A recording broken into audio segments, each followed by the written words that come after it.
Hi,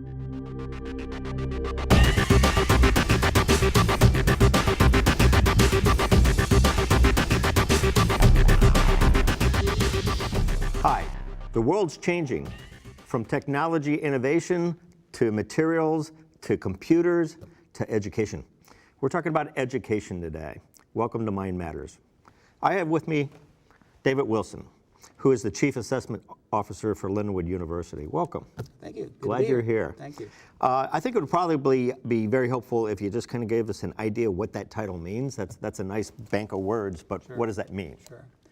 Well, every institution, literally, is tasked with assessing its effectiveness. So my job involves working with all faculty and all the instructional units, general education, and all the staff and all their various units, all the way from the business office to advancement to athletics and so forth. So you get to know everybody. Everybody, yeah. So I've been working with everybody on campus, and the goal, of course, is to discover whether or not we are accomplishing what we intend to accomplish. Okay, so are you accomplishing your mission, so to speak? Yes. Okay. Are we? Yeah. In fact, from the large institutional point of view, what are we intending to do? Yeah. And how good a job are we? How well are we accomplishing that task? So for faculty, it's a matter of assessing student learning, because the faculty they want students to be critical thinkers or good communicators or know the discipline and so forth. Are their students in fact learning what the faculty intend to learn? So they have intended outcomes, and then they have to determine how they're going to assess those outcomes, and then depending on what the findings are, how they're going to use those findings to make improvements. It's all about continuous institutional improvement. So how long is the cycle? Is this an ongoing process? An ongoing, never-ending process. And is it you, or do you have a team, or is it, how are you actually accumulating the information for the faculty, for example? We're going to get to the other elements as well. Well, I am a Chief Assessment Officer, and I work with Jeannie Teese, Director of Institutional Research. But this is a collective endeavor. In other words, we guide and assist faculty and staff in this, but they know their areas, like we don't. Right. But we can direct and guide the process in terms of assisting and helping them discover tools that they need to do assessment and so forth. That includes making a series of recommendations for, I'm making this up, but maybe some changes in the way that they're approaching? Or? Yeah, exactly. So maybe an area is looking for a particular instrument, a tool that they could use. What's everybody else out there utilizing? Maybe we could be utilizing as well. And I'm curious about student involvement. Is there a lot of student input into your process, or is this evaluative from a top level down, or how does it work? Well, we have an assessment committee, and we do have two student representatives on that committee to help sort of give input in terms of their recommendations. But one of the reasons that I wanted students on there is that if we're assessing student learning, students should be engaged. You'd think so. Motivated. They should know what it is we're doing, why we're doing it. When we assess their learning, what did we discover? And what are we doing in response to improve student learning? And you want their opinion anyway. Yeah, and along the way, they should be giving input and guidance as to, well, here's what we think. Yeah. If the results came out that way, maybe they have suggestions about how the curriculum might be tweaked, fine-tuned. And so we ought to constantly be asking them and engaging them.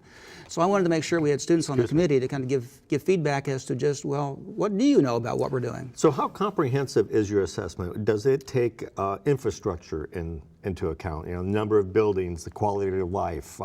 How comprehensive is your evaluation? Literally all facets of university life. So regardless of the area, so whether it's the business office, the advancement office, athletics, the question is, what is it that you are trying to accomplish? What are your primary objectives? And wherever that takes you. Good. So for advancement, it's obviously going to involve how many donors gave to the annual fund this year, or how many dollars were raised, and so forth. But for some other area, maybe in the business office, it's a matter of having a clean audit, or a good customer relations, student satisfaction with the business office, or whatever it might be. But what is important to that unit?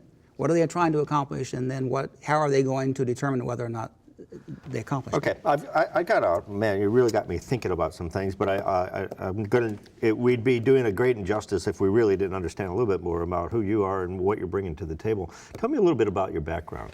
I'm a career faculty member, psychologist, social psychologist. So I've had a long teaching career, and then in 1992 became a division chair, so I got a taste of the administration. I was still teaching at that time. And then 98 had an invitation to be a dean of student development, and I accepted that offer, and I loved it. I think the dean of students position was one of the best positions I ever had in terms of training for all the things I was going to do later. Okay. But after that, I became an academic dean, a VP for academic affairs, and then a presidency out in Oregon. Okay. So, and then that's what I was doing before I came back to the Midwest. And welcome back, by the way. Yeah, thank you. Yeah. And I started a consulting business and did consulting here at Lindenwood. But before I did that, though, I actually went back to my old job as dean for 18 months at Culver Stockton. So, okay. So anyway, I've got a wide range of administrative experiences, and along the way, gained a lot of experience doing assessment, accreditation. Mm-hmm. I was a consultant reviewer for the Higher Learning Commission, our accrediting body. Okay. So, so that's kind of what led me to where I am now. How we got to the table today. Yeah. Yeah, excellent. You know, my view, and Ed, we were talking previously to the show, I'm into the futurist viewpoint of how things are changing and how incredibly rapidly they're changing. Education as we know it today has been probably one of the more stable elements that we've witnessed in the last 25 to 30 years.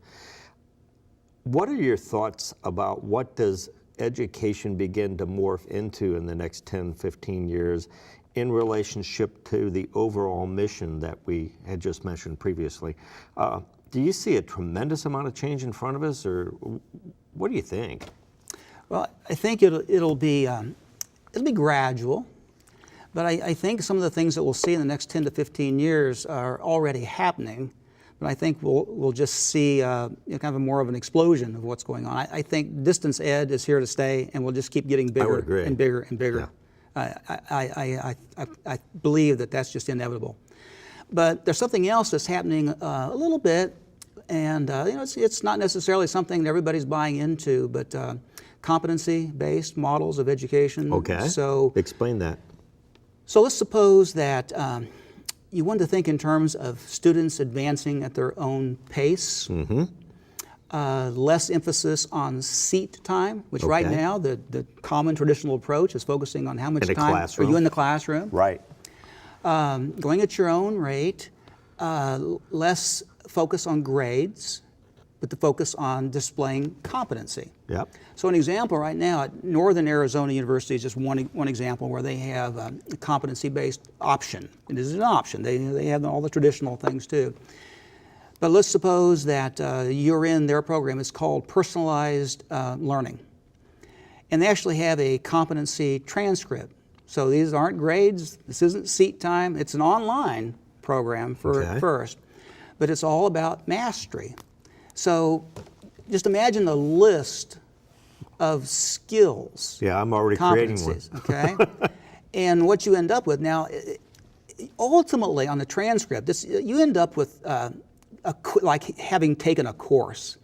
And a faculty member would have worked out a list of lessons and assignments and so forth, and just a range of traditional kinds of things. But you're going at your own pace, but it's all about mastery. And you might have some choices. One level of mastery is you just display competency. What faculty would have established is you're competent. Right. But you take it to another level by engaging in additional presentations or accomplishments that they have determined in advance. You go to the next level of mastery, and then the ultimate mastery if you take on, and complete additional assignments or tasks. So does this take a lot more work by faculty? It can, because the question comes ultimately down to, for the skeptics of a program like this, is it rigorous? How rigorous is this? Yeah. Can a student just kind of basically skate by? I mean, what does the transcript mean, basically? Right. If you have, there's 20 skills and you were competent in 4 of them, and the first level of mastery on a number of them, and then extreme level of mastery on the others. What does that mean? Yeah. Right. So ultimately, it takes some translation, an interpretation of that, but there's a big responsibility of the faculty to make sure that that's a strong, high quality program. And how well is this being adopted?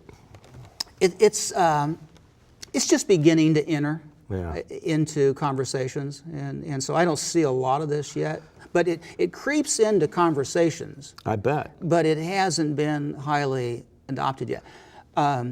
The Higher Learning Commission, the accrediting bodies, would not look askance at this, but the institution would have to show what it's Right. doing and show that it's a quality program. And this fits right part and parcel into the whole notion of virtual campus Right. and Yeah. distance learning. Right. And in fact, I don't think we'll be calling it distance learning for much longer. It's Probably going to be not. an electronic mentorship Yeah. or some such thing. Exactly. That's interesting. I hadn't heard about that.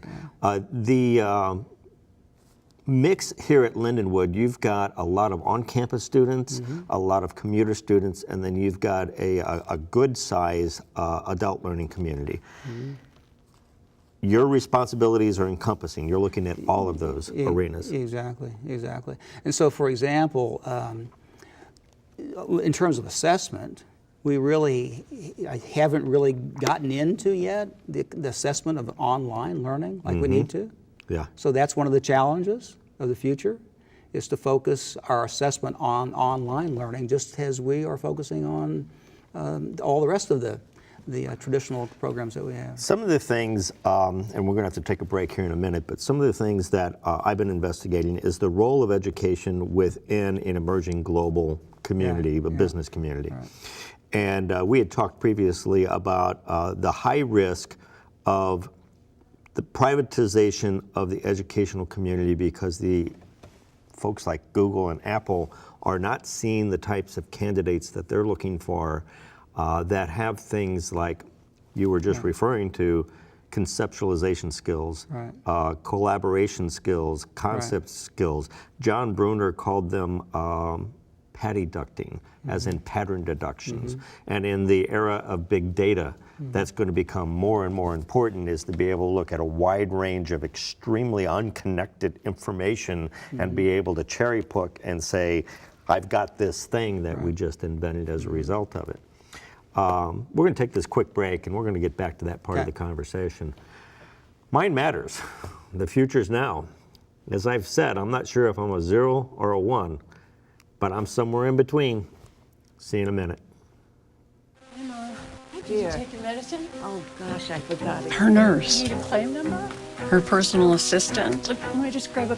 Her housekeeper. Her cook. Her accountant. When I started taking care of Mom, I didn't realize the challenge of playing so many roles. But above all, I'm still her daughter. Visit aarp.org/caregiving to connect with experts and other caregivers. Together we can better care for ourselves and the ones we love. Listen to me. I am captain of the track team. And if I'm late... She doesn't really think she's going to get out of here, does she? Be nice. She's new. Hello, is anyone there? Ugh! Wow. Even from our standards, you look awful. Oh, sweetie, what happened? Me? My friend Becky got to talk to this super cute boy, and I tried to act like I wasn't jealous, but I so totally was. And then out of nowhere, this concrete barrier just popped up. Maybe it was a semi. You mean you were driving? Yeah. I mean, I know the whole eyes on the road thing, but this was a super important text. Maybe you have to know, Becky. Texting? Great. But it was only like 5 seconds, and I'm a really, really fast texter, so it wasn't even a big deal. Actually, has she texted me back yet? Wow, I get like no bars in this place. I wonder if they have Wi-Fi here.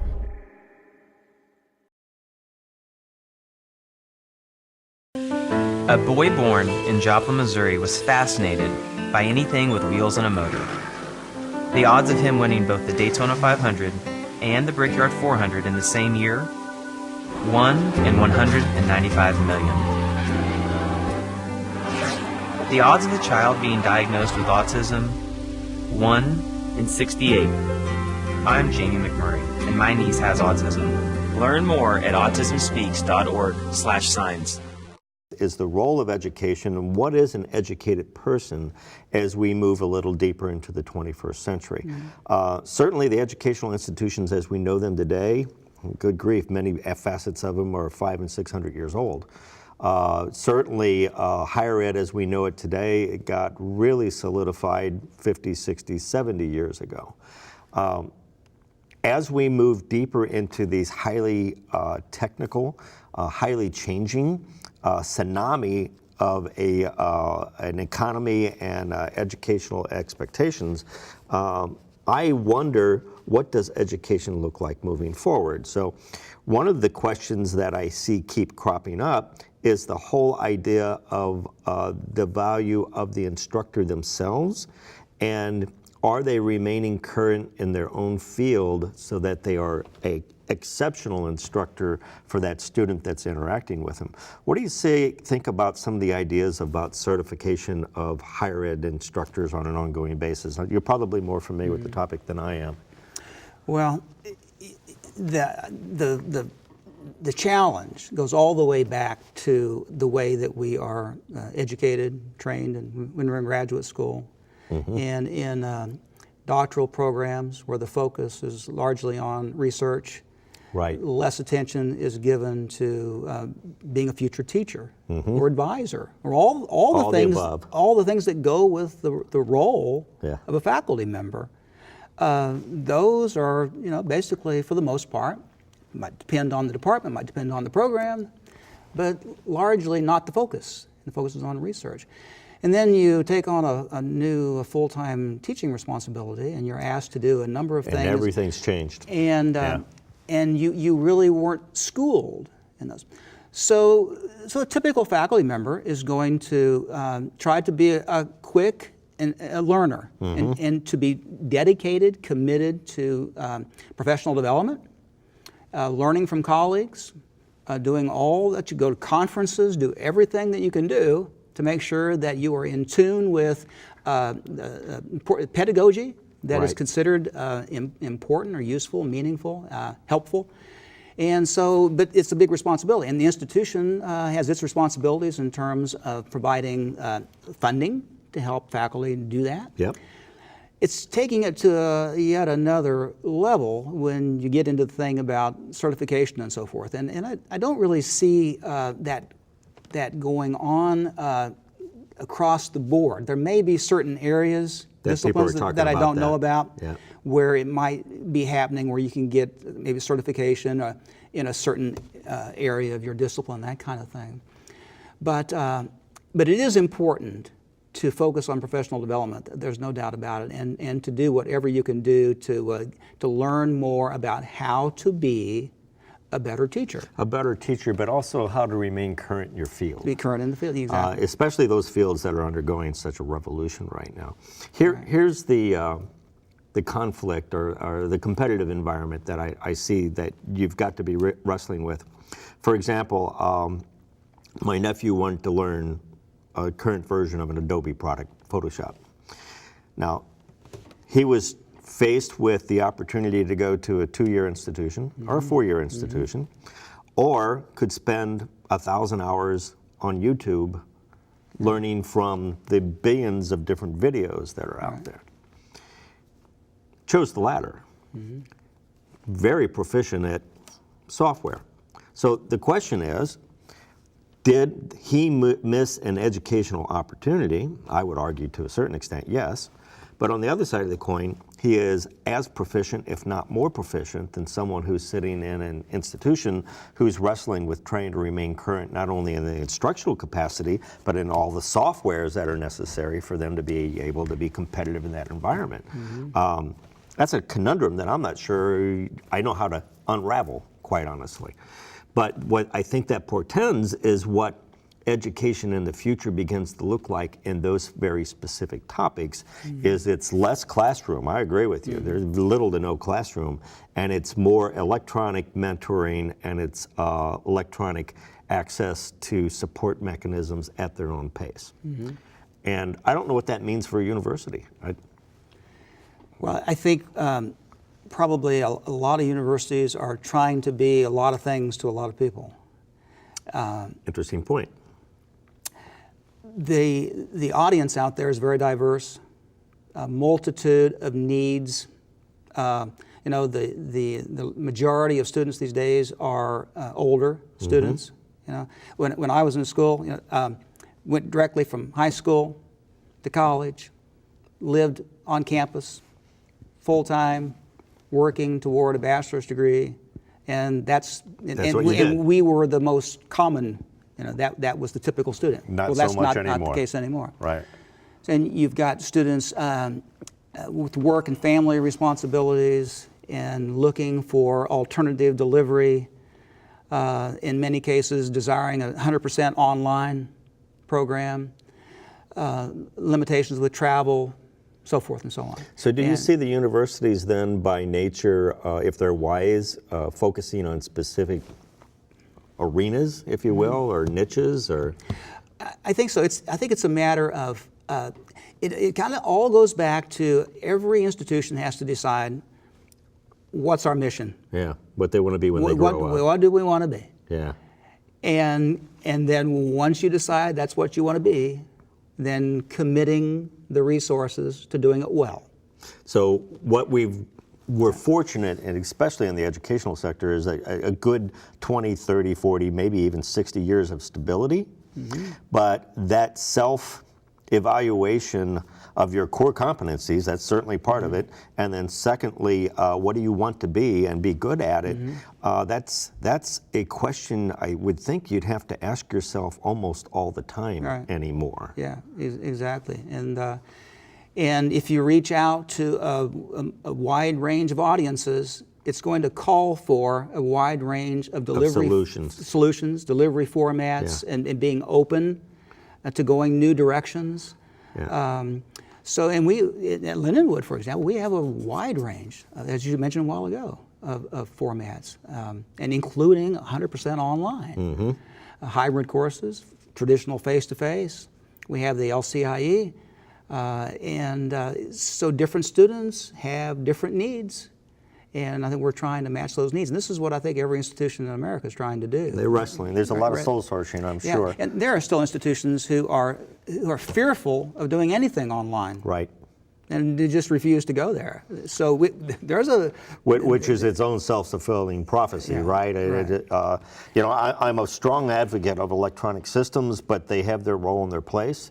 And I would also tell you from my viewpoint, I think what we've learned from remote learning systems in the last 5-10 years or so, that most of them don't work very well. And there's a lot of room for improvement.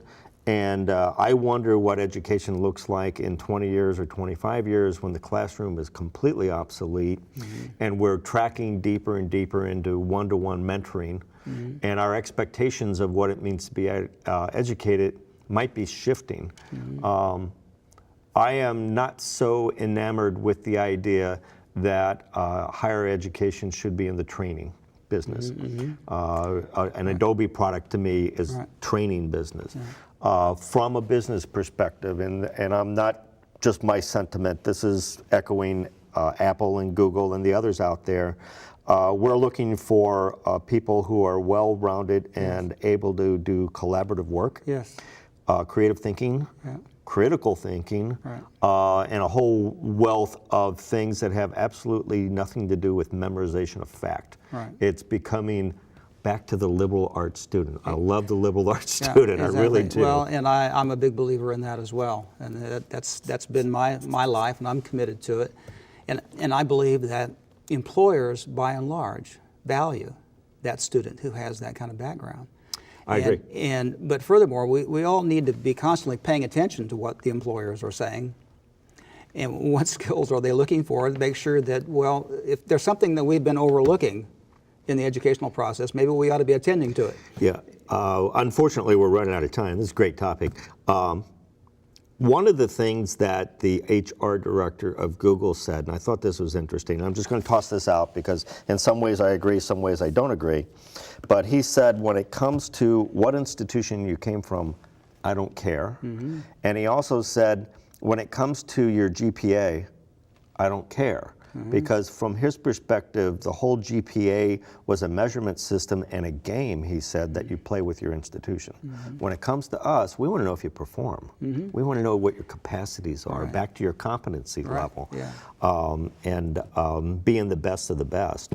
All that's got to boil into this, and you have a very interesting challenge in front of you, not just necessarily for this institution, but for the industry at large. We have a couple minutes to wrap up. The last thing that I wanted to discuss was what you saw the role of the virtual education community moving forward. Do you see more of a global footprint for universities, or just conjecture? You know, what does it look like in 5 years or 10 years? I think that the global connection, I think, is spot on. The massive open online courses, big movement, the MOOCs, I guess. The experiment. I mean, that's global. I mean, you can talk about tens of thousands of students, but literally, there's no boundary, there's no border. Right. We're making this up as we go, aren't we? So at my school in Oregon, there we were, a tiny little bitty school across the street from the University of Oregon, and we were developing online programs, for people in Hong Kong. Right. And it's a whole different world, and I see no limits. There's a hunger for learning. There's a need for There's it. a need for Right. it. Employers want their employees to be well credentialed. There are a variety of constrictions that people have in terms of what they're able to do. They want convenience. They want timeliness. They want it's economically feasible. And it's important that there be a variety of things out there. I think there are always going to be different opinions about the quality, but I think quality is the key word no matter what. No matter what the approach. Fidelity of the, however learning happens, it always comes, this is true from the accrediting point of view. You've got to demonstrate quality. All right, well, I'm afraid that we're rapidly running out of time, but welcome to the 21st century. So I guess I'm interested in what you think education looks like in 5 years, 10 years, 15 years. See you on the line. See you on the net. Thanks for joining us.